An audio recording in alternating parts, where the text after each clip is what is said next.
Thanks for watching. Don't forget to like, comment, share and subscribe to. السلام علیکم ورحمۃ اللہ وبرکاتہ۔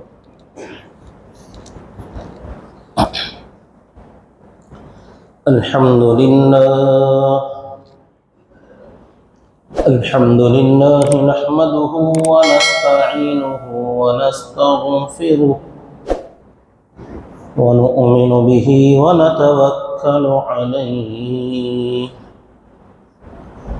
ونعوذ باللہ من شرور انفسنا ومن سیئات اعمالنا من يهده الله فلا مضل له ومن يضلله فلا هادي له وأشهد أن لا إله إلا الله وحده لا شريك له وأشهد أن سيدنا وسندنا وحبيبنا ونبينا ومولانا محمدا عبده ورسوله أرسله الله إلى الناس كافة بشيرا ونذيرا وداعيا إلى الله بإذنه وسراجا منيرا أما بعد فأعوذ بالله من الشيطان الرجيم بسم الله الرحمن الرحيم فقد قال الله تبارك وتعالى في القرآن المجيد والفرقان الحميد إن الله لا يغفر أن يشرك به ويغفر ما دون ذلك لمن يشاء ومن يشرك بالله فقد ضل ضلالا بعيدا إن يدعون من دونه إلا إناثا وإن يدعون إلا شيطانا مريدا لعنه الله وقال لأتخذن من عبادك نصيبا مفروضا صدق الله العظيم وصدق رسوله النبي الكريم ونحن على ذلك لمن الشاهدين والشاكرين والحمد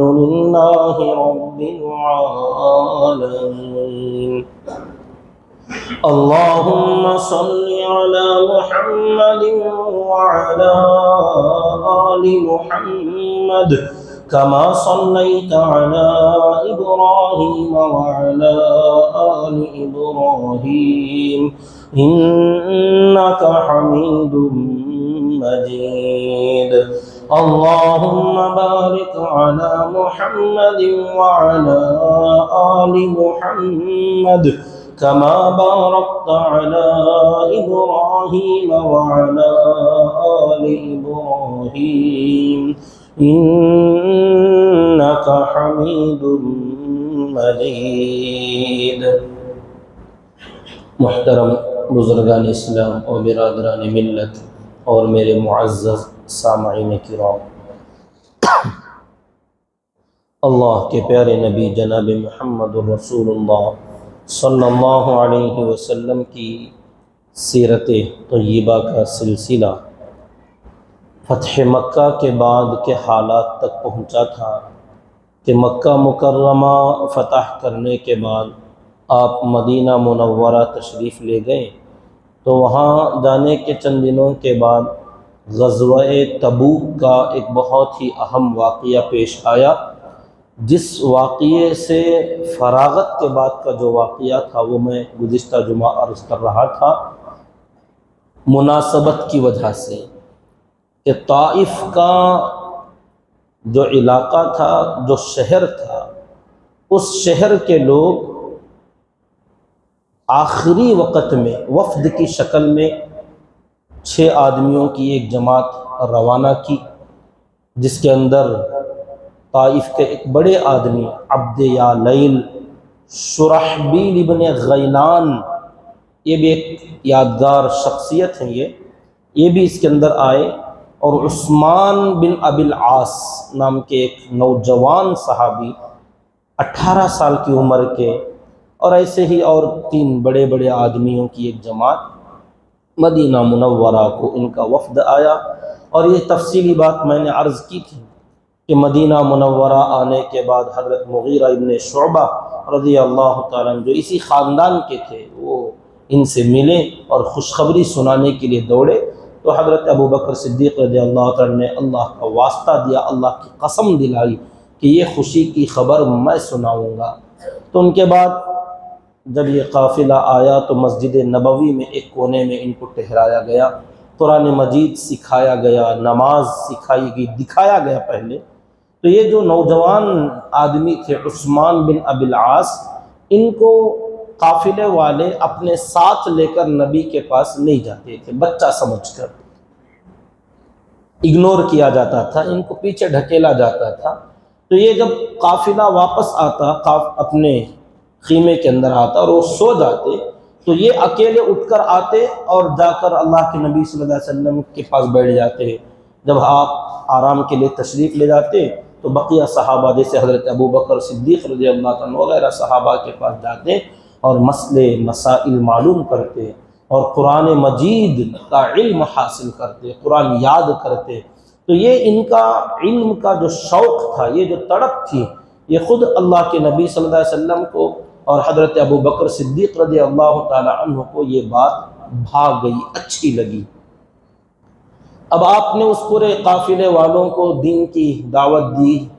اب انہوں نے کچھ شرائط رکھے، جیسا کہ گزشتہ میں عرض کیا کہ ہمیں نماز معاف کر دی جائے۔ آپ نے فرمایا اس دین میں کوئی خیر نہیں جس دین میں نماز نہیں ہوتی۔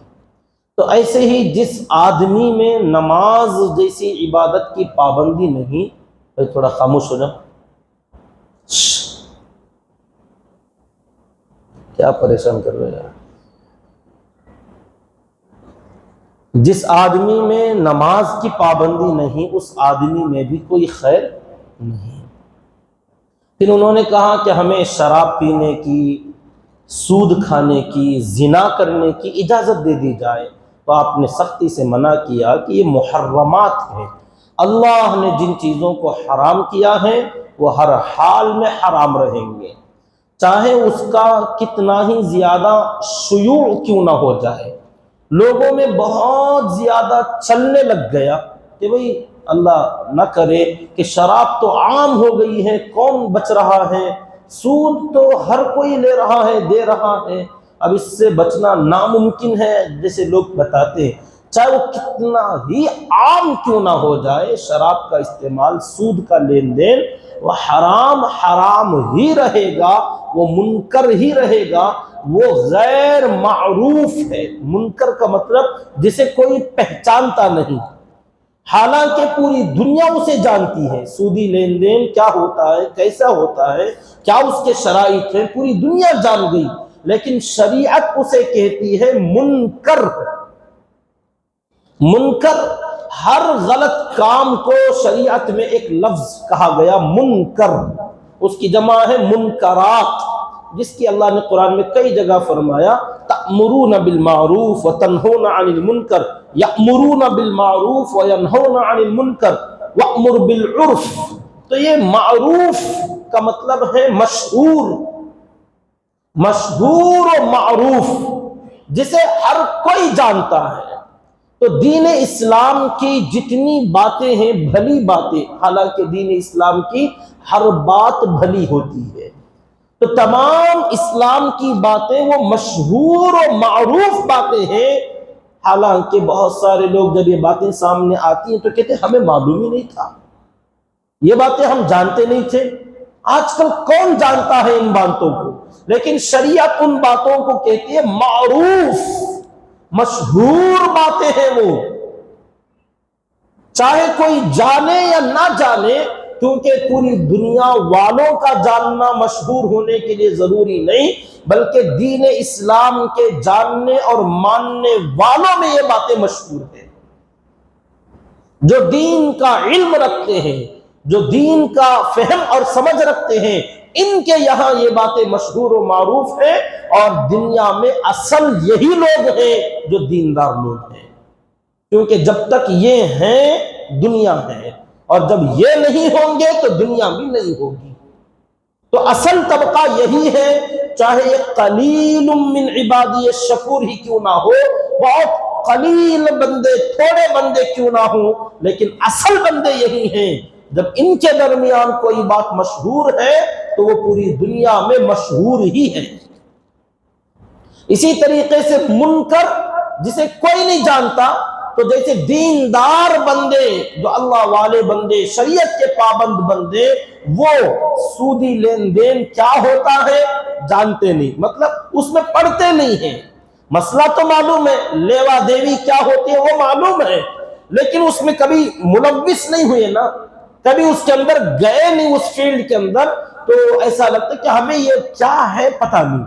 شراب کیا ہوتی ہے، اس کا ٹیسٹ کیا ہوتا ہے، نشہ کیا ہوتا ہے پتہ نہیں۔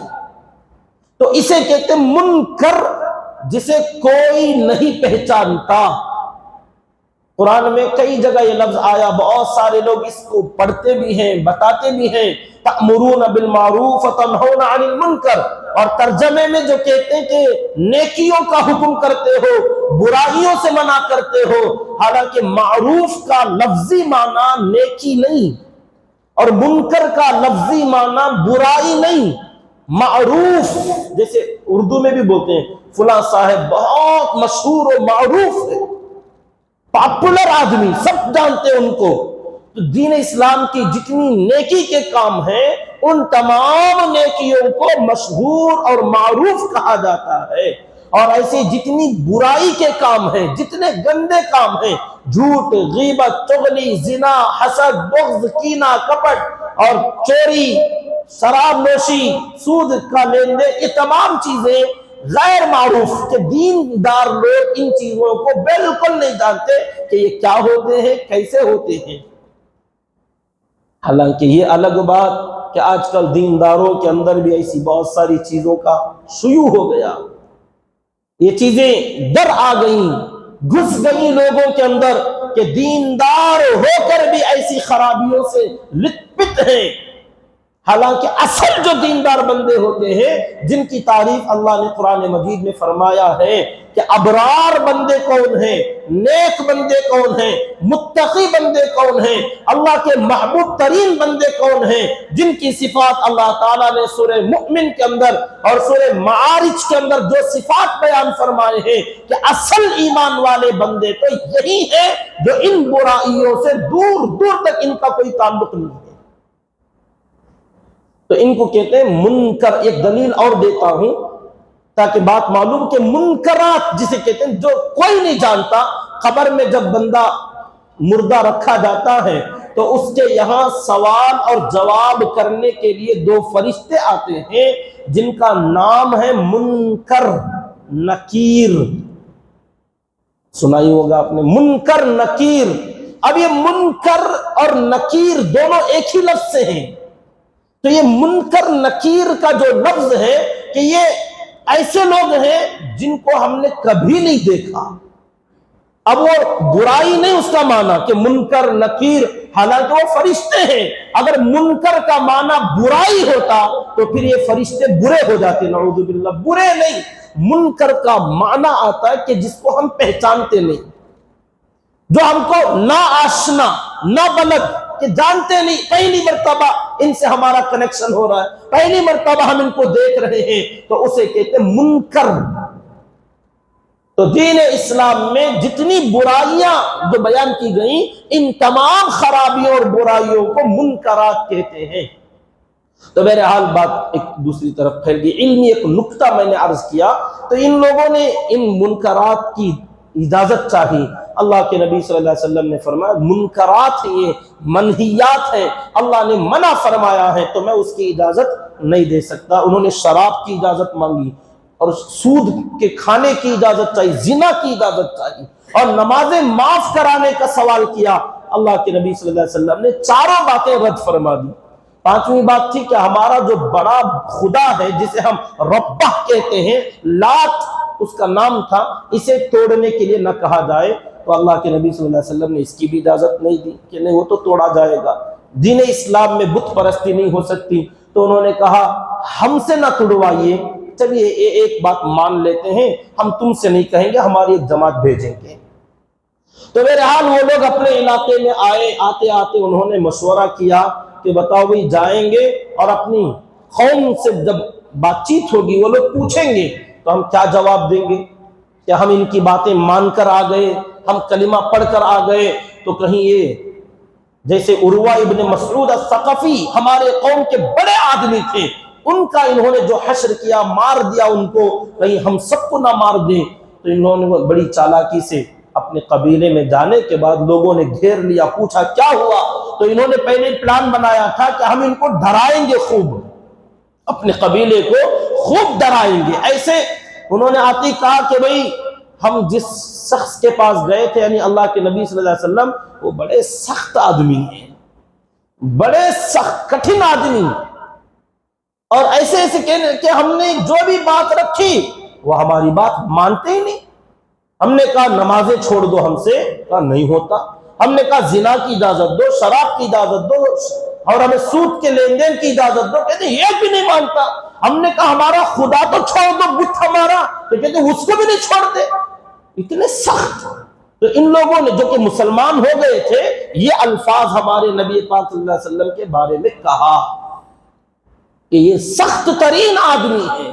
تو یہاں ایک بات میں آپ کو عرض کرنا چاہتا ہوں، بعض مرتبہ ہم دینداروں میں سے جو علماء کرام تھوڑا سخت مزاج ہوتے ہیں، ہمارے بھی بارے میں ہم نے کچھ لوگوں سے کہتے سنا انہوں بہت سخت، یہ اللہ کے نبی صلی اللہ علیہ وسلم کے بارے میں بھی کہا گیا، کچھ ایسے علماء کرام کی طرف بھی الفاظ منسوخ کیے جاتے ہیں۔ اس کا مطلب یہ ہوتا ہے کہ جو آدمی اصول کا پکا ہو، جو آدمی دین اسلام کی باتوں میں متشدد ہو، یہ کوئی عیب کی بات نہیں ہوتی کہ جو دین اسلام کے اصول ہے اس میں کوئی کمپرومائز نہیں۔ لین دین کا مسئلہ ہو کہ ہم چاہے آپ کو دینا ہو یا چاہے آپ ہم کو دینا ہو، لین دین کے معاملے میں ہم جو لکیر کھینچ دیں ہم اس کے پکے رہیں گے۔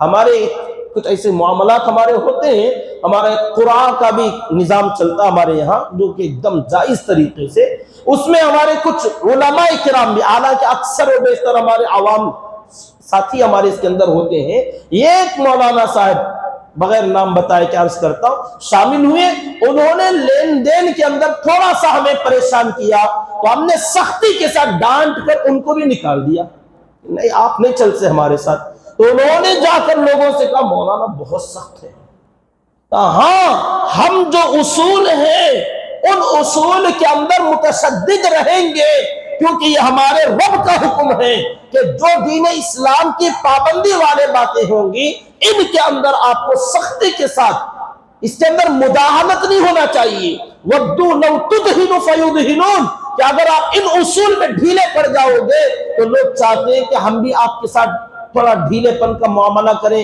برتاؤ کریں، نہیں، ہم جیسے سختی کا مظاہرہ کریں گے یہ تشدد۔ اللہ تعالیٰ نے حضرات صحابہ کرام نے بھی فرمایا اشداء علی الکفار رحماء بینہم کہ دشمنان اسلام چاہے وہ دین اسلام کے مخالفین غیروں میں سے ہو یا اپنوں میں سے ہو، جو دشمنی کا معاملہ کریں، جو لوگ اس کے خلاف جائیں، اصول کی پابندی نہ کریں، خلاف ورزی کیا کریں، وعدے کی کوئی ان کو اس کا لحاظ نہ ہو، وعدے کی خلاف ورزی کرے جو کہ منافقوں کی نشانی ہے، جو وعدہ کیا جائے اسے پورا نہ کرے، تو اللہ کے نبی صلی اللہ علیہ وسلم نے اس کو منافق کہا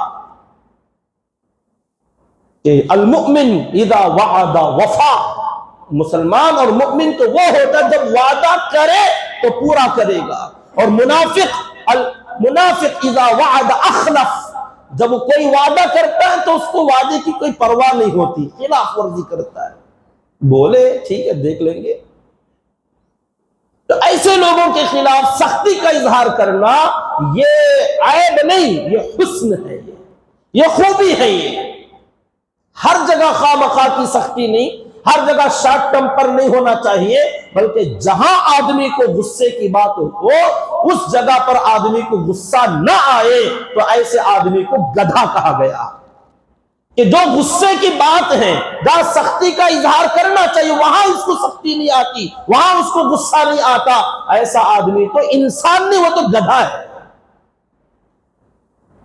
بہرحال انہوں نے آ کر کہا اللہ کے نبی صلی اللہ علیہ وسلم کے بارے میں بہت سخت آدمی، ایک بھی بات نہیں مانے، تو قوم کے لوگ غصے میں آ گئے۔ تو پوچھا تم لوگوں نے آخر کیا فیصلہ لیا؟ کہا ہم ان کی بات بالکل نہیں مانے، واپس آ گئے، حالانکہ یہ مان کر آئے تھے، تھوڑی سی چال چل رہے تھے۔ تو قوم کے لوگوں نے پوچھا پھر اب کیا کریں؟ کہا بس لڑیں گے۔ کہا ہاں لڑائی ہوگی۔ اب لوگوں نے گرما گرمی 2 دن تک یہی باتیں ہوتی رہیں۔ 2 دن کے بعد لوگوں کا غصہ تھوڑا جوش، کبھی کبھار لوگ جوش میں ہوتے، تو ایسے وقت میں فیصلہ نہیں کرنا چاہیے۔ آدمی کی ہوش جب تک ٹھکانے نہ آئے، ہوش کے اندر آدمی نہ ہو، اس وقت میں کوئی بڑا وعدہ بھی نہ کرے، کوئی بڑا فیصلہ بھی نہ کرے۔ کبھی کبھار محبت کا جوش ہوتا ہے، کبھی غصے کا جوش ہوتا ہے، ایسے جوشیلے مواقع پر نہ اپنے دوستوں سے، نہ بیوی سے، نہ کسی یار سے کبھی کوئی وعدہ بھی نہ کرے اور کبھی کوئی فیصلہ بھی نہ کرے، کیونکہ اس وقت میں جب آدمی پر جنون سوار ہوتا، غصہ اور غضب آ جاتا ہے، تو الغضب اولہ جنون وآخرہ ندم کہا گیا کہ غصے کو پہچانو۔ جب آدمی کو یہ غیظ اور غضب چڑھتا ہے تو اس کے شروع میں آدمی پاگل ہوتا ہے، اور جب یہ اترتا ہے تو آدمی شرمندہ ہوتا ہے۔ تو ایسے پاگل پن میں آدمی کوئی فیصلہ نہ کرے۔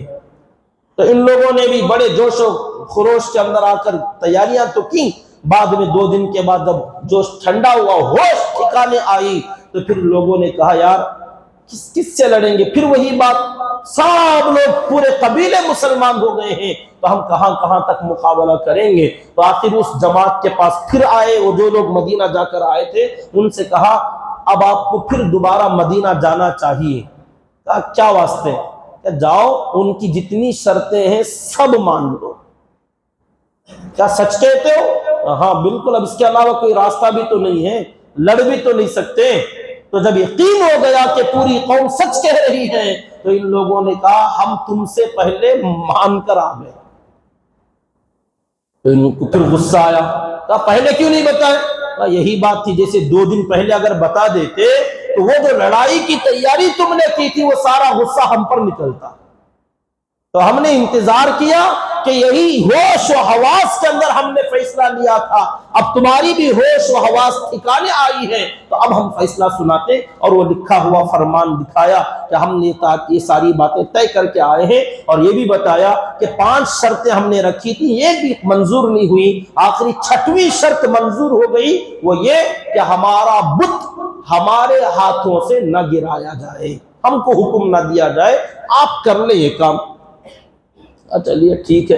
اب ساری کی ساری قوم حلقہ بگوش اسلام میں داخل ہو گئی، طائف کا پورا شہر اسلام میں داخل ہو، لیکن ابھی 9 مسلم لوگ ہیں، ابھی ایمان کیا، اسلام کیا، تعلیم کیا جانتے نہیں، بس مان گئے کہ اب ہم کو اس کے علاوہ کوئی دوسرا راستہ نہیں ہے۔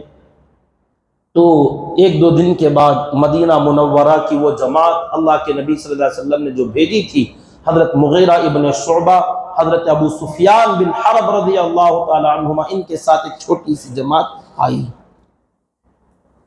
وہ جو بڑا بت رکھا گیا تھا لات، پورا طائف کا علاقہ اسے اپنا بہت بڑا بھگوان، بہت بڑا رب، سب کچھ کرتا دھاتا اسی کو سمجھتے تھے کہ اس کے غیظ و غضب سے کوئی بچ نہیں سکتا، یہ جب قہر میں آئے تو بستیاں اجاڑ دیتا، فلاں جو ان کا ہوتا ہے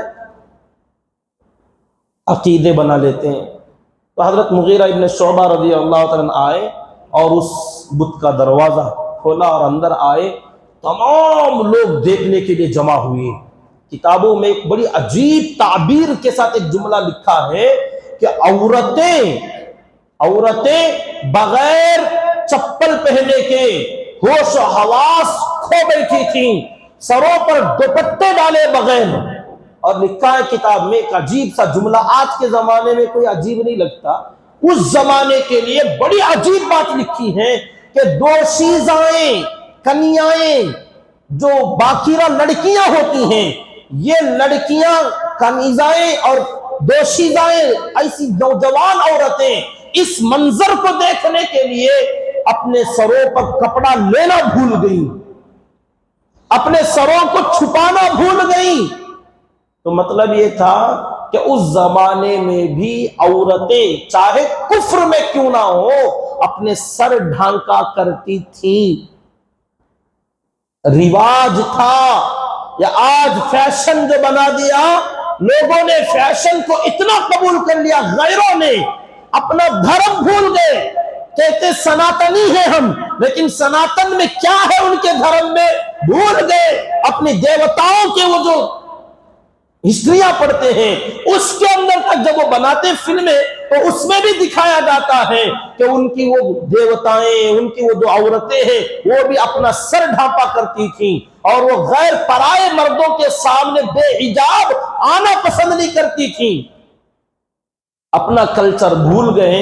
ہم الحمدللہ دین اسلام کے ماننے والے، جس کے اندر کوئی تبدیلی نہیں ہوتی قیامت تک، برابر کتنے فیشن دنیا میں آئے، کتنی تبدیلیاں آئی، تغیرات آئے، لیکن الحمدللہ امت مسلمہ برابر اپنے مذہب پر قائم و دائم ہے. تو لوگوں نے طعنے کسنا شروع کیے، چڑھانا شروع کیا، طرح طرح کے بیکورڈ کہنے لگے، اور تم کو پچھلے زمانے کے لوگ ہو، پرانی تمہاری ذہنیت ہے، فلاں فلاں باتیں.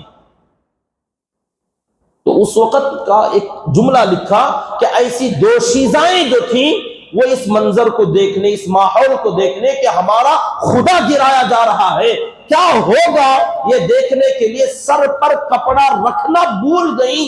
ایسے ہی ننگے سر یہ عالم دیکھنے کے لیے پہنچ گئی، جو کہ بڑی عجیب و غریب بات تھی. اور آج تو ننگے سر، ارے سر کی کیا بات ہے، ننگے سینہ بھی لوگ آج کل گھومتے ہیں، کیا بات ہے، یہ تو کوئی عیب ہے. اب تو لوگوں نے کپڑے چھوٹے پہننے کو فیشن سمجھا کہ پنڈلیاں، ساری ٹانگیں ننگی ہو جائیں، ساری پیٹھ ننگی ہو جائے، پیٹ ننگا، کوئی پرابلم نہیں.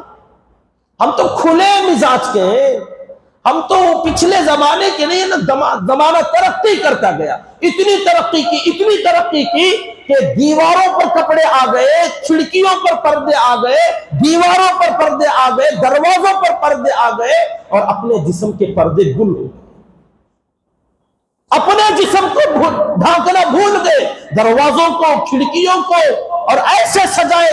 کسی بڑے سے بڑے مقام میں جائیں، ہوٹلوں میں چلے جائیں، ہوٹلوں کے اندر دروازوں پر کیا زبردست پردے، کھڑکیوں پر کیا پردے، مکانوں کے اندر قیمتی، اور اپنے جسم کے اوپر کے کپڑے لوگ پہننا بھول گئے. ترقی ہوئی، ترقی یہی کہ در و دیوار جس کو ڈھانکنے کی، چھپانے کی، پردے کی کوئی ضرورت نہیں، اور جس عورت کو، جس مرد کو، جس انسان کو چھپانے کی ضرورت ہے اسے کپڑے ہی کی کوئی ترقی ہے، فیشن ہے. جیسا کہ اس سے پہلے بھی کئی چیزوں کی تبدیلی میں نے بتائی تھی کہ بہت ساری چیزوں میں فرق آ گیا. میرے حال تو اب حضرت مغیرہ ابن شعبہ رضی اللہ تعالیٰ آگے بڑھے، کدال ہاتھ میں لی، پہلا ضرب مار لگانے والے تھے. اپنے دوستوں سے کہا ایک اپنی قوم سے ہنسنے کا موقع دوں، تھوڑا سا دل لگی کر لے. کیا کرو گے؟ دیکھو ابھی ہنساتا ہوں، ابھی بتاتا ہوں. ایک کدال اٹھائی اور اس بت کے سامنے مارا، مارتے ہی کدال پھینک دیے اور نیچے گر کر تڑپنے لگے، ہاتھ پیر ہلانے لگے. تو اتنا دیکھنا تھا، سارے قبیلے والوں کے نعرے نکل گئے، جے جے کار مچ گئی، فلاں فلاں جوشیلے نعرے، اور لوگوں کا کہنا ہو گیا کہ دیکھا ہمارا خدا چپ نہیں چھوڑے گا ان کو، جو اس کی برائی چاہے گا اس کی تو برباد ہو جائیں گے، اس کی تو نسلیں مٹ جائیں، فلاں فلاں جو من میں آیا لوگ بولنے لگے. یہ حضرت مغیرہ ابن شعبہ رضی اللہ عنہ تھوڑی دیر کے لیے ہاتھ پیر ہلا رہے تھے، وہ ایسا لگ رہا تھا کہ کرنٹ لگا ہے، کوئی انہونی ہو گئی ہے، فلاں ایک ایکٹنگ کر رہے تھے. جب لوگ قریب آئے اور ان سے مخاطب ہو کر کہنے لگے ارے مغیرہ تو ہمارے قبیلے کا آدمی تھا، تو ہمارا ہو کر اپنے خدا کے ساتھ ایسی بدترین حرکت کرنے کی جرأت تجھے نہیں کرنا چاہیے تھا۔ اب نصیحتیں کرنے لگے تو تھوڑی ہی دیر کے بعد مسکراتے اٹھ کر کھڑے ہوئے اور کہا احمقو، میں تو یہی بتانا چاہتا تھا ابھی تک تمہارے دماغ سے یہ بھوت نہیں گیا؟ بے جان ہے، بے حس ہے، کوئی حیثیت اس کی نہیں، کوئی وقت اس کے اندر نہیں کہ یہ ہمارا بال بھی بانکا کر سکے۔ میں تو بس بتانا چاہتا تھا کہ تم ابھی بھی اسی تصور میں ہو، لو ابھی بتائی دیتا ہوں۔ اب اس کے بعد جو چلانا شروع کیا، کبھی ہاتھ توڑا، کبھی سر توڑا، کبھی پیٹ توڑا، اب یہ ساری درگت بنتی جا رہی ہیں۔ تو ایک بڑا بڈھا آدمی اس کے اندر تھا، وہ اپنی اس بت کی یہ حالت ہوتے ہوئے دیکھ نہیں پا رہا تھا، اس نے بازو کھڑے لوگوں سے کہنا شروع کیا ہمارے دیوتا کی پوری طاقت، پورا تور، اس کا جو پورا پاور ہے، یہ پوری طاقت جو ہے یہ اس کے پائے کے اندر ہے۔ یہ تو اوپر کا دھڑ ہے نا، یہ جانے دو، جب یہ جو پائے تک جائیں گے پورا پاور وہاں سے نکلے گا اور پوری طاقت وہاں سے ظاہر ہوگی، تب دیکھ لینا ان کا کیا حال ہوتا ہے۔ ابھی بھی وہ بھوت سوار ہے، نہیں جا پا رہا ہے۔ تو حضرات صحابہ کرام نے وہ سارا بت خانہ جو تھا اس کو توڑنے گرانے کے بعد اس کی جڑ تک پہنچے، اس کے پائے تک پہنچے، ایک ایک پتھر نکال ڈالا، ایک ایک اینٹ نکال دی، سب چیزیں نکال کر ڈال دی اور یہ بتایا کہ نہ جڑ میں ہے نہ سر میں ہے، یہ تو تمہارا بس تم نے بنا لیا، ایک ہوا کھڑا کر لیا ہے کہ اس سے کچھ ہو جائے گا۔ حالانکہ کچھ نہیں ہوتا، کہ ان کو تو خود انسانوں نے بنایا ہے، یہ اپنے بننے میں اپنی طاقت کا استعمال نہیں کرتے، اپنے ہلنے میں یا اپنی جگہ بدلنا چاہے تو ان کے پاس اتنی طاقت نہیں ہے، بٹھا دے تو اٹھنے کی طاقت نہیں، کھڑا دو بیٹھنے کی طاقت نہیں، لٹا دو تو کروٹ بدلنے کی طاقت نہیں، سامنے لے جا کے رکھو تو کھانے کی طاقت نہیں، کوئی چھین کے بھاگ جائے تو چھیننے کی طاقت نہیں۔ پھر بھی ایک تصور ہے کہ نہیں پتہ نہیں کیا کی ایک ہوگا، کچھ نہ کچھ ہوگا۔ اب حضرات صحابہ کرام رضی اللہ تعالی عنہم نے سارا توڑ پھوڑ مچایا، یہ لوگ دیکھتے رہے، وہاں سے ایک بڑا خزانہ بھی نکلا۔ جیسا کہ عام طور پر لوگ سونے چاندی کے بھینٹ چڑھاتے ہیں، نظر و نیاز چڑھاتے ہیں، تحفے اور ہدیے دیتے ہیں، ایسی جگہوں پر بہت زیادہ لوگ گولک بھر دیا کرتے ہیں، حالانکہ وہاں اس کی کوئی ضرورت نہیں ہوتی۔ اپنے اڑوس پڑوس میں مسکین، یتیم، بیوائیں، غریب، بیمار تڑپ رہے ہوتے ہیں، لوگ وہاں خرچ نہیں کرتے اور ایسی جگہوں پر اندھ وشواس، اندھا دھند ایسا لٹاتے ہیں کہ ہزاروں بلکہ لاکھوں میں تحفے، ہدایا اور یہ سب چیزیں جو ڈالی جاتی ہیں وہ تو بس وہاں کے رہنے والے اطراف و اکناف والے جو لوگ ان کا وہ ان کی جاگیر ہوتی، ان کی کمائی ہوتی ہے، وہ اس کے علاوہ ان کے خداؤں کا یا وہاں جو ہے ان کے لیے کوئی اس کا کام نہیں آتا۔ اللہ کے نبی صلی اللہ علیہ وسلم نے فرمایا تھا جب وہاں سے کوئی خزانہ نکلے، جو بھی سونا چاندی مال دولت ملے اسے لے کر ہمارے یہاں پہنچا دینا۔ یہ کوئی لڑائی نہیں تھی، یہ کوئی غزوہ نہیں تھا، بلکہ خود ان قبیلے والوں نے آ کر یہ ساری باتیں مانی تھیں، اس لیے بغیر کسی لڑائی کے، بغیر کسی جھگڑے کے یہ سارا کام حل ہوا تھا۔ تو یہ سارے کا سارا مال اللہ اور اللہ کے رسول صلی اللہ علیہ وسلم کے حوالے تھا۔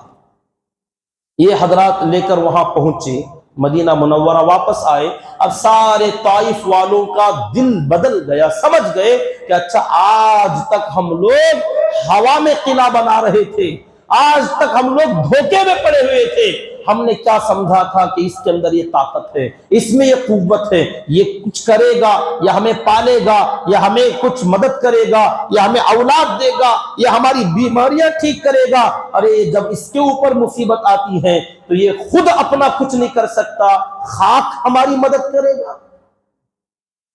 لوگوں کو سمجھ میں آیا، دین اسلام میں داخل ہوئے اور سارا طائف کا شہر الحمدللہ سچا اور پکا ایمان اور اسلام کے اندر داخل ہو گئے۔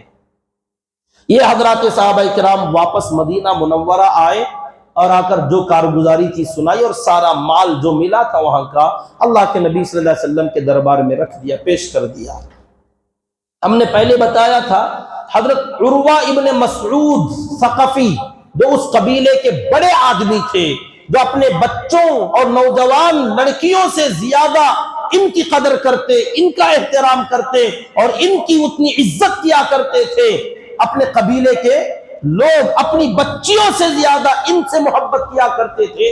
اس عروہ ابن مسعود الثقفی رضی اللہ تعالی عنہ کو جب اپنے قوم کے لوگوں نے شہید کر دیا تو ان کا ایک بیٹا اور ان کا ایک بھتیجا نوجوان دونوں اپنے قبیلے سے ناراض ہو کر مدینہ چلے گئے تھے۔ جب یہ مال وہاں پہنچا تو وہ دونوں نوجوان بچے حاضر خدمت ہوئے، انہوں نے ساری کارگزاری سنی تو حضرت عروہ ابن مسعود ثقفی رضی اللہ عنہ کے جو بیٹے تھے انہوں نے عرض کیا، درخواست کی کہ اے اللہ کے نبی صلی اللہ علیہ وسلم، میرے والد کے سر پر بہت بڑا قرض تھا، کیونکہ بڑے آدمی تھے، بڑے آدمی لوگوں کی خبرگیری کرنا، لوگوں کو مدد کرنے میں بہت آگے آگے ہوتے اور ایسے ہی لوگوں کو بڑا بنایا جاتا تھا۔ آج الگ بات ہے، جو جتنا بڑا چور، جو جتنا بڑا ڈاکہ باز، جو جتنا بڑا دھوکے باز، کسی کا لے لے تو دینے کا سوال نہیں، ہڑپ کر لے تو کسی کو پوچھنے کی مجال نہیں، روب داری، حالانکہ یہ روب داری نہیں، یہ ظلم زیادتی، ایسے لوگوں کو آج قوم کا بڑا سمجھا جاتا ہے، حالانکہ پہلے داد و دہش کرنے والا، اپنا اور اپنے اہل و عیال کو بھوک میں رکھ کر دوسروں کی ضرورتوں کو پورا کرنے والا اپنے قبیلے کا سردار ہوا کرتا تھا۔ سوشل ورک آج لوگ کرتے ہیں، لیکن یہ ورک جو کرتے ہیں سوشل، یہ بھی ایک یوں سمجھ لیجئے شکار کرنے سے پہلے کا چارہ ہے۔ اللہ ماشاءاللہ آٹے میں نمک بھی نہیں، آٹے میں بال، جو کبھی کبھار ایک آدھ کہیں مل جاتا ہے اور اکثر تو ملتا بھی نہیں۔ ایسے کوئی ہوتا ہے جو صحیح معنوں میں خدمت خلق میں لگے ہوئے ہیں، سوشل ورک کر رہے ہیں، حقیقت میں اللہ کے بندوں کو، اللہ کی مخلوق کو نفع پہنچانے کا کام کر رہے ہیں، اور اس کے پیچھے ان کا نجی اپنا پرسنل کوئی مقصد نہیں، کوئی فائدہ نہیں کہ آگے چل کر ہمیں الیکشن میں کھڑنا ہے، ووٹ مانگنا ہے، یا اپنا بینک بیلنس بنانا ہے، یا کچھ اور الو سیدھا کرنا ہے، یہ کوئی مسئلہ ان کا نہیں ہوتا۔ تو ایسے لوگ حقیقت میں خادمین امت ہیں، خادمین مخلوق ہیں۔ اس کے علاوہ جو لوگ سوشل ورک کرتے ہیں ان کا مقصد یہ ہوتا ہے کہ ہم نام بنا رہے، کیونکہ آگے چل کر ہمیں اپنا کام بھی بنانا ہے۔ تو یہ جو حضرات ہوا کرتے تھے بڑے، جیسے ہمارے اللہ کے نبی صلی اللہ علیہ وسلم بھی مکہ مکرمہ سے، نبوت کے زمانے سے پہلے سے بھی سوشل ورک ہمارے نبی کی بہت پسندیدہ ترین صفت تھی، بہت پیاری ادا تھی ہمارے نبی کی۔ سوشل ورک یہ آج کل انگریزی میں کہا جا رہا ہے، پہلے زمانے خدمت خلق، مخلوق کی خدمت کرنا، اپنوں کی، غیروں کی، مسافروں کی، مقیمین کی، بیواؤں کی، محتاجوں کی ضرورتوں کو پورا کرنا، ان کے گھروں میں جانا، ان کو پوچھنا، کوئی آنے والا سائل نا امید ہو کے نہ جانا۔ اللہ کے نبی صلی اللہ علیہ وسلم نبوت کی ذمہ داری سے پہلے یہ سارے کام کیا کرتے تھے۔ جب نبوت کا بوجھ آپ پر ڈالا گیا اور آپ پر پہلی وحی نازل ہوئی تو آپ آتے ہیں حضرت خدیجہ رضی اللہ تعالیٰ عنہ اپنی بیوی کے پاس اور کہتے ہیں زملونی زملونی، کہ کمبل اڑا دو، کمبل اڑا دو، اور پوچھتی ہیں حالات تو آپ بتاتے مجھے ڈر لگ رہا ہے کہ کوئی ایسا آیا تھا، اس نے مجھے ایسے بھینچا، ایسے دبایا، میری پسلیاں ٹوٹنے لگی، ایسا لگ رہا تھا، اور مجھے ڈر ہے کہ کہیں میری جان نہ چلی جائے۔ پہلی وحی پر آپ کو یہ اثر ہوا تو اما خدیجہ الکبریٰ رضی اللہ تعالیٰ عنہ نے اس وقت میں جو تسلی کے الفاظ کہے وہ الفاظ یہی تھے کہ اللہ آپ جیسے لوگوں کا برا نہیں کرے گا، کیونکہ آپ وہ ہیں جو یتیموں کا سہارا ہیں، بیواؤں کا مأویٰ و ملجا ہے، ہر محتاج آپ کی طرف نگاہیں اٹھا کر دیکھتا ہے، ہر نا امید کی امید آپ ہیں، ہر مجبور کی پریشانیاں آپ دور کرتے ہیں، تو آپ جیسے نیک آدمی کا برا ہو جائے ایسا نہیں ہو سکتا۔ تو آپ کی جو صفات اس وقت میں حضرت خدیجہ رضی اللہ تعالیٰ عنہ نے جو بیان کیا وہ یہ نہیں تھا کہ آپ نمازیں بہت پڑھتے ہیں، ذکر بہت کرتے ہیں، آپ اچھی باتیں بہت کرتے ہیں، لوگوں کو بیان کرتے ہیں، آپ ذکر کرتے ہیں، یہ باتیں نہیں، بلکہ جتنی صفات گنائی وہ ساری کی ساری مخلوق کی خدمت کی صفات گنائی۔ تو ہمارے نبی پاک صلی اللہ علیہ وسلم کا یہ خصوصی ترہ امتیاز، ہمارے نبی کا تمغہ امتیاز رہا کہ ہمیشہ آپ مخلوق کی خدمت۔ مدینہ منورہ پہنچے تو آپ نے حضرت بلال رضی اللہ تعالیٰ عنہ کو حکم دے رکھا تھا کہ جو بھی ہمارے پاس کوئی بھی ضرورت لے کر آئے ہر حال میں اس کی ضرورت پوری کی جائے۔ ہمارے پاس مال غنیمت ہے، بیت المال میں ہے، تو یہاں سے اٹھا کے دے دینا، دیتے دیتے بیت المال خالی ہو جائے، مانگنے والے آ جائیں، نہ مت کہنا، ہمارے دربار سے خالی نہ بھیجنا۔ اگر نہیں ہے تو کیا کریں؟ تو آپ نے فرمایا کسی سے بھی ادھار لے لینا، قرض مانگ لینا، کہہ دینا کہ اللہ کے نبی یہ قرض ادا کریں گے، تم میری طرف سے جتنا ہو سکے اتنا قرض لو اور ضرورت مندوں کی ضرورتوں کو پورا کرو۔ اسی سلسلے میں وہ لوگ آتے تھے چیک کرنے، جیسے کہ وہ مشہور واقعہ، ابھی 2-4 دن کا ٹائم باقی تھا، آ گئے اور آ کر اللہ کے نبی صلی اللہ علیہ وسلم کو برا بھلا کہنے لگے کہ اے محمد صلی اللہ علیہ وسلم، یہ تو تمہارے خاندان کی عادت ہے کہ لیتے ہو تو دینے کا نام نہیں، جو ٹائم بتایا تھا ٹائم پورا ہو گیا، حالانکہ ابھی 1-2 دن کا وقت باقی تھا۔ برا بھلا کہنے لگے۔ حضرت عمر رضی اللہ عنہ کو غصہ آ گیا، کہا کہ گردن اڑا دوں؟ آپ نے فرمایا کہ نہیں عمر، ایسے نہیں کرتے، لے جاؤ اور ان کی جو بھی ان کی رقم ہے، ابھی وقت باقی ہے، یہ الگ بات، یہ سختی کا مظاہرہ کر رہے ہیں، آپ ان کو ان کا مال دے دو اور تم نے جو سختی کا برتاؤ کیا اس کے بدلے میں کچھ مزید دے دو، ایکسٹرا دے دو۔ جاتے ہوئے انہوں نے اپنا تعارف کرایا، حضرت عمر رضی اللہ عنہ کو ساتھ میں بھیجا کہ تم دے دو۔ جاتے جاتے انہوں نے بتایا میں جانتے ہو کون ہوں؟ میں یہودیوں کا ایک عالم ہوں۔ حضرت عمر رضی اللہ عنہ کا غصہ پھر بڑھ گیا، عالم ہو کیا ایسی حرکت کرتے، شرم نہیں آتی؟ کہا نہیں، میں اپنے نبی کا امتحان لے رہا تھا، ساری چیزیں دیکھ لیا تھا، ایک چیز دیکھنا باقی تھا۔ پوچھا کون سی؟ کہا حلم، برداشت کی صلاحیت، کہ کوئی آدمی اپنی جہالت کا اظہار کرے۔ نبی کی صفت یہ ہوتی ہے کہ جتنی بڑی جہالت ہوگی اتنا ہی زیادہ برداشت اور علم کا مظاہرہ ہوگا۔ وہ آج میں نے اپنی آنکھوں سے دیکھ لیا، اور وہ کلمہ پڑھ کر ایمان میں داخل ہو گئے، وہ یہودی عالم۔ تو میرے حال یہاں میں یہ بتانا چاہتا ہوں کہ بڑے جو حضرات ہوا کرتے تھے وہ لوگوں کا لے کر دبا لیا نہیں کرتے تھے، بلکہ لوگوں کو دیا کرتے تھے۔ اپنے پاس ہے تب بھی، نہیں ہے تب بھی دیا کرتے تھے، قرض مانگ کر، اپنے لیے نہیں، ضرورت مند کی ضرورت کو پورا کرنے کے لیے ہیلپ کیا کرتے تھے کہ اگر کبھی ہے تو دے دیا، ایک بڑی رقم ہے ہمارے ہاتھ سے نہیں ہو پا رہا ہے تو کسی دوسرے بندے کی طرف رہبری کر دی، جا کے تھوڑا سا درخواست کر دی، ریکویسٹ کر دیا، ہماری طرف سے سفارش کر دی، فلاں بندے کا معاملہ ہے، آپ سے اگر کچھ ہو سکے تو کر دو۔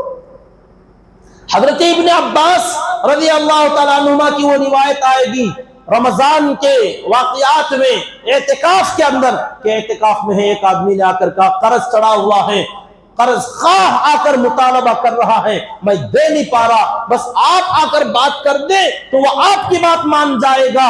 وہ اعتکاف میں بیٹھے ہوئے حضرت ابن عباس رضی اللہ تعالیٰ عنہما اٹھے اور سیدھا باہر نکلے کہ جو تمہارا آدمی قرض خواہ ہے اس سے ہم بات کر کے سمجھا دیں گے۔ باہر نکلنے کے بعد وہ آدمی کہتا ہے آپ اعتکاف میں تھے، بھول گئے؟ کہا نہیں اعتکاف تو نہیں بھولا، لیکن میرے نبی اس صاحب قبر نے دیکھا اور آنکھوں سے آنسو نکل گئے اور کہا زیادہ دیر نہیں گزری، زیادہ زمانہ نہیں گزرا، ہمارے نبی نے بتایا ہے کہ جو آدمی اپنے مسلمان بھائی کی ضرورت کو پورا کرنے میں دوڑ دھوپ کرے گا، کر اس کی ضرورت کو پورا کرنے کی کوشش کرے گا 10 سال اعتکاف کرنے کے برابر ثواب عطا فرماتے ہیں۔ میں اپنا اعتکاف بعد میں قضا کر لوں گا، ایک ضرورت مند کی ضرورت کو پہلے پورا کروں۔ تو میرے بھائیو، یہ بڑے حضرات تھے۔ آج کل کے بڑوں کا اس کی وہ تعریف بدل گئی، بڑے کسے کہتے وہ بدل گیا آج کے زمانے میں۔ بڑا جو ہوتا، اللہ کے نبی کا فرمان، سید القوم خادمہم، جو قوم کا بڑا ہوتا ہے وہ اپنی قوم کا خادم ہوتا ہے، قوم کا بڑا مخدوم نہیں ہوتا۔ آج لوگوں نے یہ بھی بدل لیا کہ بڑا میں تو مطلب کہ میں میری خدمت لوگ کریں، میں چلوں تو میرے پیچھے جوتا اٹھا کر چلنے والا ایک، میرا جبہ پکڑ کر آنے والا ایک، میری لاٹھی لا کر دینے والا ایک، میں بیٹھوں تو میرا ہاتھ دھلانے والا ایک، میرے پیر دبانے والا ایک، سر میں کنگھی کرنے والا ایک۔ مخدوم ہیں ہم کہ ہم بڑے ہیں۔ آقا نے فرمایا جو جتنا بڑا ہوگا وہ اپنی قوم کا خادم ہوگا، اپنی قوم کے چھوٹے سے چھوٹے آدمی کی ضرورتوں کو پورا کرے گا۔ اپنے محلے میں کوئی مجبور عورت ہے، بڑھیا اگر کوئی رہتی ہے جس کے بچے نہیں ہیں، جس کے گھر کی صفائی کرنے والا کوئی نہیں، تم اگر پڑے ہو تمہاری ذمہ داری ہوگی کہ اس بڑھیا کے گھر کا کچرا تم جھاڑو گے، ضرورت پڑے اس کے گھر کے برتن میں پانی تم بھرو گے، اس کے کپڑے دھو کر دو گے۔ وہ جتنا بڑا امیر ہوگا، جتنا بڑا سردار ہوگا، جتنا بڑا آدمی کہلائے گا، وہ اتنا ہی بڑا خادم ہوگا۔ حضرت ابو بکر صدیق، حضرت عمر فاروق رضی اللہ تعالی عنہما، ان کے وہ واقعے کا کمپٹیشن والا واقعہ کہ چاہتے ہیں کہ ایک بڑھیا کے گھر کی خدمت انجام دیں۔ حضرت عمر رضی اللہ عنہ روزانہ جاتے ہیں، لیکن ان کے جانے سے پہلے اس بڑھیا کے گھر کے سارے کام کوئی آ کے کر کے چلا جاتا ہے۔ حضرت عمر پوچھتے ہیں اماں آپ کے گھر کا کام کون کرتا ہے؟ بیٹا کوئی آتا ہے۔ تو حضرت عمر رضی اللہ عنہ نے بہت انتظار کے بعد پکڑنے کی کوشش کی تو امیر المؤمنین تھے، خلیفہ اول حضرت ابو بکر صدیق رضی اللہ تعالیٰ عنہ، کہ اس بڑھیا کے گھر کی ساری ضرورتیں وقت سے پہلے حضرت عمر رضی اللہ عنہ نے کئی دن کے بعد انتظار کے بعد دیکھا کہ وہ کون اللہ کا بندہ ہے جو اتنا پہلے آ کر ایک ضرورت مند کی ضرورتیں پوری کرتا ہے۔ تو بہرحال حضرت عروہ ابن مسعود الثقفی اگرچہ کہ جاہلیت کے زمانے میں تھے، لیکن جیسے انہوں نے کہا میں اپنی قوم کا بڑا آدمی ہوں، سردار مانتے ہیں لوگ مجھے، تو ان کے اوپر قرض بہت تھا۔ قرض کس لیے؟ مکان دکان بنانے، بینک بیلنس کے لیے نہیں تھا، اپنی ماننے والی قوم کی خدمت کے لیے تھا۔ تو ان کے بیٹے نے جب دیکھا کہ ہمارے ہی قبیلے کا بت توڑ دیا گیا، وہاں سے سارا خزانہ آیا ہوا ہے، تو بیٹے نے درخواست کی کہ اے اللہ کے نبی صلی اللہ علیہ وسلم میرے باپ کا قرضہ بہت ہے، اب وہ شہید ہو گئے، میری قوم نے شہید کر دیا، آپ ان کا قرضہ ادا کرنے کے لیے مجھے یہ مال دے دیں تاکہ میں لوگوں کا قرضہ چکتا کر دوں، ادا کر دوں۔ تو آپ نے ان کو جتنی ضرورت تھی معلوم کیا اور اس خزانے میں سے ان کے حوالے کیا۔ انہی کے بازو بیٹھے تھے ان کے چچیرے بھائی حضرت عروہ ابن مسعود الثقفی کے بھتیجے، انہوں نے بھی فوراً کہا اے اللہ کے نبی صلی اللہ علیہ وسلم میرے بھی ابا کا انتقال پہلے ہو گیا، میرے بھی باپ پر بہت سارا قرض ہے، اس کا قرضہ بھی ادا کرنے کے لیے مجھے بھی کچھ دے دے۔ آپ نے فرمایا تیرا باپ تو کفر پہ مرا تھا نا، عروہ ابن مسعود تو وہ ہے جو ایمان کی حالت میں مرے، اور ایمان کی حالت میں جو بندہ چلا جائے اس کے ذمہ اگر قرض ہو اللہ تعالیٰ حساب لیں گے، اور قرض ادا کرنا فرض ہے، تو اس لیے ہم نے ان کے لیے دیا۔ اور تیرا باپ تو کفر پہ مرا تھا، جو آدمی بڑا گناہ لے کر جائے اس کے چھوٹے چھوٹے گناہ کا کیا سوال، کفر ہی کافی ہے آدمی کی جہنم کے لیے، اب اس کے ساتھ دوسرے گناہ بھی اگر مل جائے ان کو کوئی معنی نہیں رکھتے۔ تو آپ نے منع فرما دیا کہ تیرے باپ کا قرضہ ادا کرنا ضروری نہیں ہے، اس لیے ہم تجھے نہیں دیں گے۔ آدمی کبھی کبھار عقل کا بھی استعمال کرے، عقل بھی اللہ تعالیٰ نے بڑی زبردست عطا فرمائی ہے، وقت ضرورت آدمی صحیح جگہ پر صحیح طریقے سے استعمال کرے نا، بڑے بڑے مسائل حل ہو جاتے ہیں۔ اللہ تعالیٰ نے ان کو اس نوجوان لڑکے کو ایسی عقل دی، انہوں نے فوراً کہا اے اللہ کے نبی صلی اللہ علیہ وسلم میں بھی جانتا ہوں میرا باپ ایمان میں نہیں آیا، کفر کی حالت میں مر گیا، اس کے سر پر قرض بہت تھا، ادا کرنا ضروری نہیں، لیکن کیا کریں اب وہ قرضہ میرے سر پہ آیا ہے۔ لوگ مجھ سے پوچھتے ہیں اب لیا تھا باپ نے لیکن ادا کرنا مجھے پڑتا ہے۔ اللہ کے نبی مسکرا دیے کہ واہ کیا پیاری بات تم نے کہی، باپ کا قرضہ تھا وہ ادا کرنا ضروری نہیں، کہ اس کے نام اعمال سے ڈیلیٹ کرنا وہ مسئلہ نہیں تھا، اب سوال مجھ سے کیا جائے گا تو چکتا کرنے والا میں ہوں، ادا کرنے والا میں ہوں، تو آپ اس کی طرف نہ دیکھیں، باپ کی طرف نہیں میری طرف دیکھیں، میں قرض میں جکڑا ہوا ہوں۔ تو آقا نے فرمایا کتنی ضرورت ہے اٹھا لو، دے دیا۔ یہ عقل مندی، کبھی کبھار آدمی عقل کا بھی استعمال کرے ایسے مواقع پر، حالانکہ اللہ کے نبی صلی اللہ علیہ وسلم نے جو پہلے فرمایا وہ مسئلہ تھا کہ کفر کی حالت میں جو آدمی کوئی کام باقی رکھ کر جائے، ایمان والے آدمی کو اس کی طرف سے ان چیزوں کا ادا کرنا شریعت کے حساب سے ضروری نہیں ہے۔ ہاں البتہ دنیا دار لوگ اب اگر ہم سے پکڑ رہے ہیں اور ہم چاہتے ہیں کہ اس کی ذمہ داری ہم نے لی ہے، باپ کی عزت پر دھبا نہ لگے، اس کو کوئی برا بھلا نہ کہے، ہم اس کا دھبا صاف کرنا چاہتے ہیں، تو آپ اپنا مسئلہ اپنے ذمے لیں اور اسے ادا کر دیں۔ یہ پورے طائف کے شہر کا اور ان کے ایمان میں اسلام میں آنے کا ایک مسئلہ تھا۔ یہ جو وفد 6 آدمیوں کا جو آیا تھا اللہ کے نبی صلی اللہ علیہ وسلم کے پاس، شروع میں جو شرائط وغیرہ ڈیل کر کے گئے، اللہ کے نبی صلی اللہ علیہ وسلم نے سب کو منع کر دیا، اور وہ 6 کے 6 آدمی ایمان میں داخل ہو کر گئے تھے۔ اس میں ایک آدمی تھے عبد یالیل، جو بڑے آدمی، ان کو تو اللہ کے نبی صلی اللہ علیہ وسلم نے سردار نہیں بنایا۔ عثمان بن ابی العاص 18 سال کے نوجوان لڑکے تھے، اللہ کے نبی صلی اللہ علیہ وسلم نے ان کو اپنے قوم کا امام بنا کر بھیجا، امیر بنا کر بھیجا، کیونکہ ان کو قرآن بھی یاد تھا اور قرآن کے یاد کرنے کا بہت شوق تھا اور علم کے بڑے پیاسے تھے۔ خود اللہ کے نبی نے بھی دیکھا اور حضرت ابوبکر صدیق رضی اللہ عنہ نے بھی دیکھا، تو آپ نے ان کی پیاس کی وجہ سے، اس طلب کی وجہ سے اپنے قوم کا نوجوان لڑکے کو امام، اور امام مطلب سردار، امیر بنا کر بھیجا۔ انہی 6 آدمیوں میں سے ایک آدمی تھے شرحبیل ابن غیلان رضی اللہ تعالی عنہ۔ ان کے بھی بہت سارے واقعات ہیں جو طائف کے جنگ کے موقع پر تھے، اس کو میں نے حذف کر دیا، ضرورت نہیں سمجھا۔ یہاں جب آئے تو اس وقت کا ایک واقعہ عرض کرنا چاہتا ہوں۔ یہ جس وقت ایمان میں داخل ہو رہے ہیں اس وقت میں ان کے نکاح میں 10 بیویاں آلریڈی تھیں۔ یہاں میں ان معترضین کو بتانا چاہتا ہوں، اسلام پر اعتراض کرنے والوں کو بتانا چاہتا ہوں کہ اس وقت میں ایک روایت میں عروہ ابن مسعود الثقفی رضی اللہ عنہ جو ایمان میں آئے، ان کی بھی ایمان میں آنے سے پہلے 10 بیویاں تھیں۔ شرحبیل ابن غیلان کی 10 بیویاں تھیں۔ جب یہ ایمان میں داخل ہوئے، قدیسی کلمہ پڑھا، انہوں نے یہ مسئلہ رکھا کہ میری 10 بیویاں ہیں، آپ کیا فرماتے ہیں؟ اب دیکھیے زیادہ نکاح کرنا، تعدد ازواج 2 3 4، یہ شریعت نے زیادہ کا حکم نہیں دیا بلکہ شریعت نے کم کیا، زیادہ نہیں کیا۔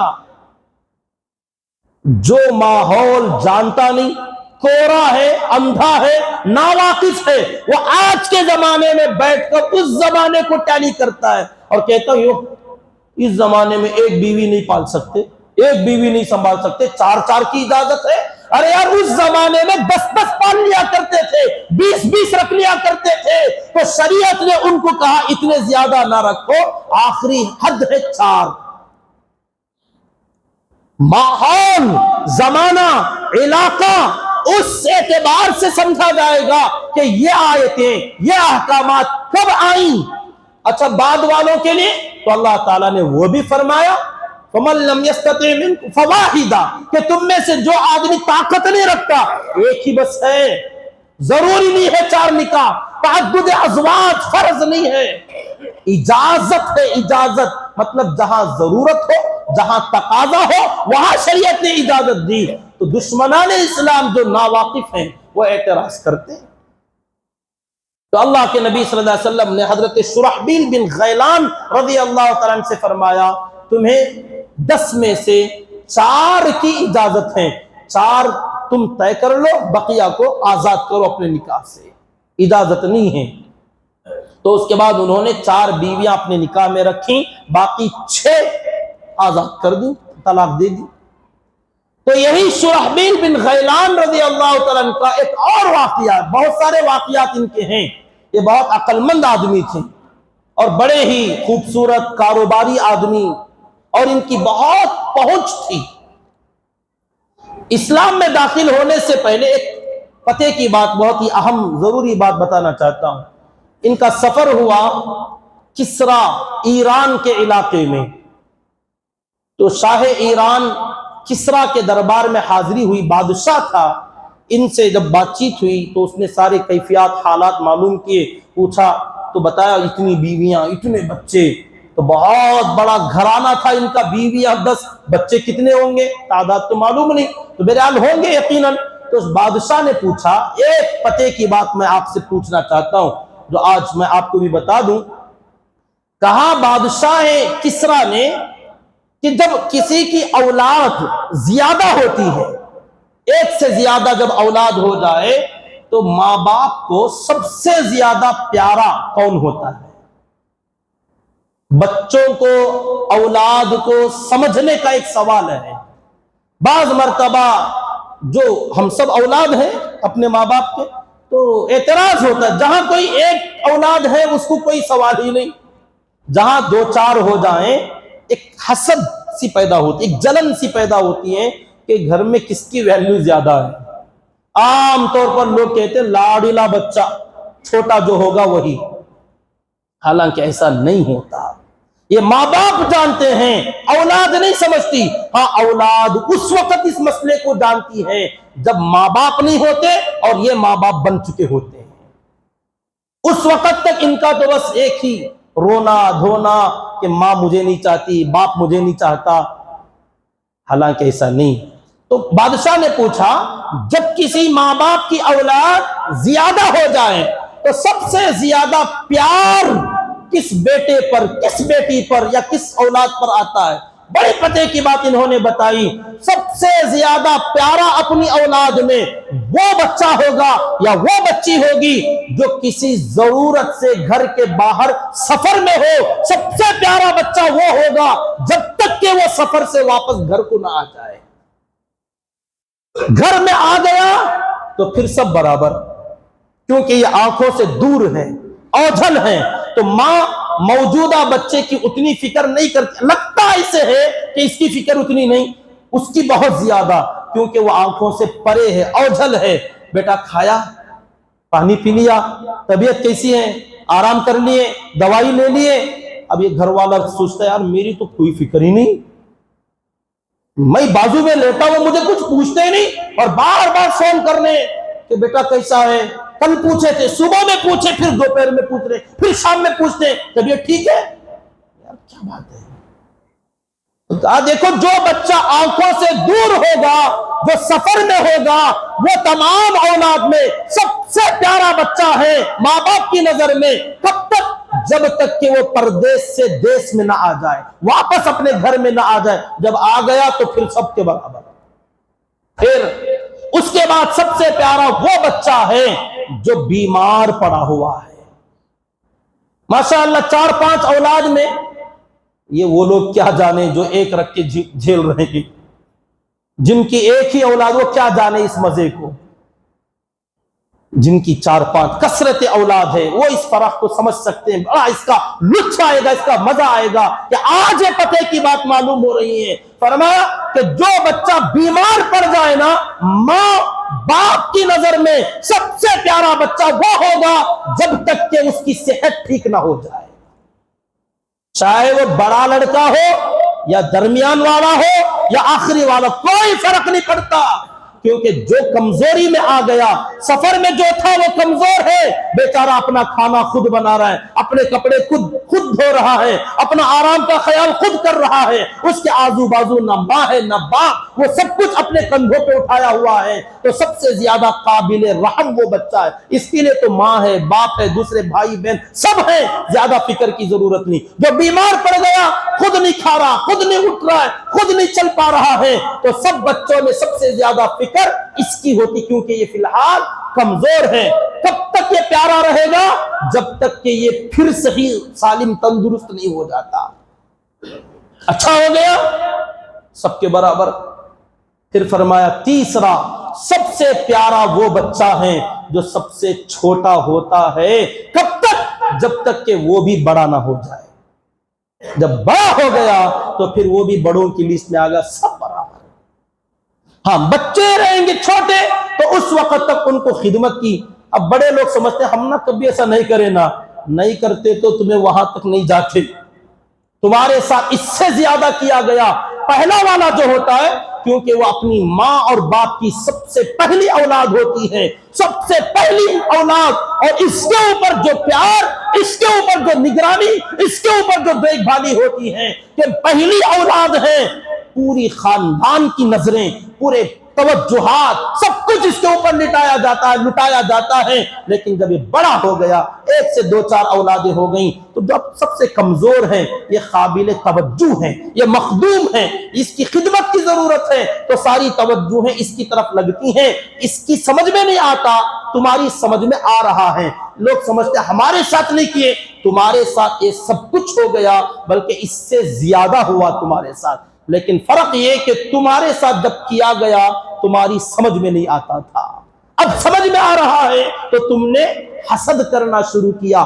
حسد نہ کرو، جو کمزور ہوگا ماں باپ کی توجہات اس کی طرف زیادہ مبذول ہوں گی، تو جو دور ہوگا ماں باپ کی توجہات زیادہ مبذول ہوں گی، جو بیمار ہوگا ماں باپ کی توجہات زیادہ مبذول ہوں گی۔ جب تک کہ بیمار تندرست نہ ہو جائے، مسافر مقیم نہ ہو جائے، چھوٹا بڑا نہ ہو جائے۔ اور جیسے یہ چھوٹا لاڑیلا بڑا ہو گیا، اب آ کے گود میں لیٹنے آتا ہے، ماں تھپڑ لگا چل نہ لائے، اتنا بڑا ہو کے پھر گود میں آتا ہے، کیا ہوا لاڑیلا بیٹا؟ ہاں لاڑیلا صحیح، مگر ایج جیسے جیسے عمر بڑھتی جائے اب تیرے بھی حالات وہی ہیں جو پہلوں کے ہیں۔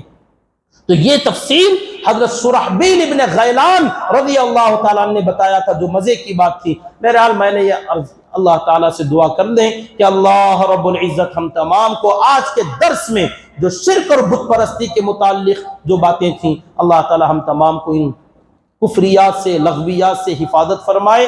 جو قابل عمل باتیں تھیں اللہ تعالیٰ ہم تمام کو عمل کی توفیق عطا فرما دے۔ آمین وآخر دعوانا ان الحمدللہ رب العالمین۔ آپ حضرات سے گزارش ہے جاتے ہوئے مسجد کے اخراجات کے لیے دل کھول کر تعاون کرتے ہوئے جائیں، جو حضرات سنت نہیں پڑھیں وہ سنت پڑھ لیجیے۔